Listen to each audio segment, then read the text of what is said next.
Due to all the technical and proctoring issues, I've come to the radical conclusion that the best way to have a smooth test day experience is to take it in person on paper.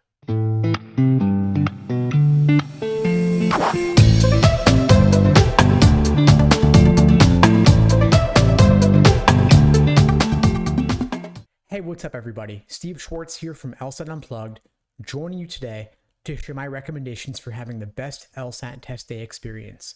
Before I get into it, a little bit about LSAT Unplugged.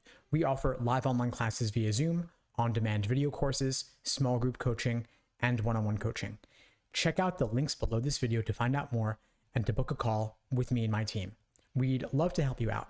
So the reason I'm making this video is that, as you may know, I've been closely tracking all the LSAT test day issues with Prometric over the past couple of months in both the August LSAT and the September LSAT, and I've come to the conclusion that the best way to have a smooth test day experience is to take the LSAT in person on paper.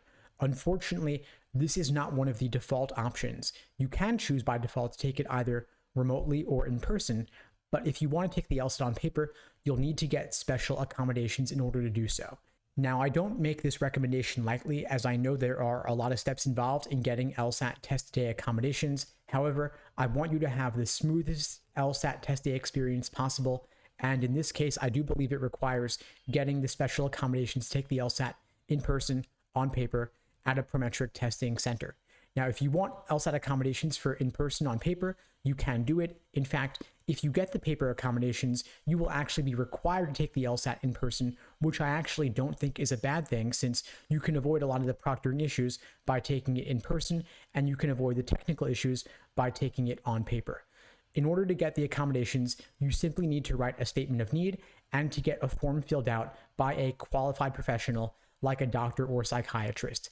I have seen test takers get these paper accommodations if they have issues with migraines, for example, after looking at screens for a long time, or experiencing eye strain looking at the screen for a long time. So if you are able to get that note from a doctor or a psychiatrist or other qualified professional, you are incredibly likely to get the accommodations to take the LSAT in person on paper. LSAC has become much more liberal in recent years with granting accommodations after having been sued several times under the Americans with Disabilities Act.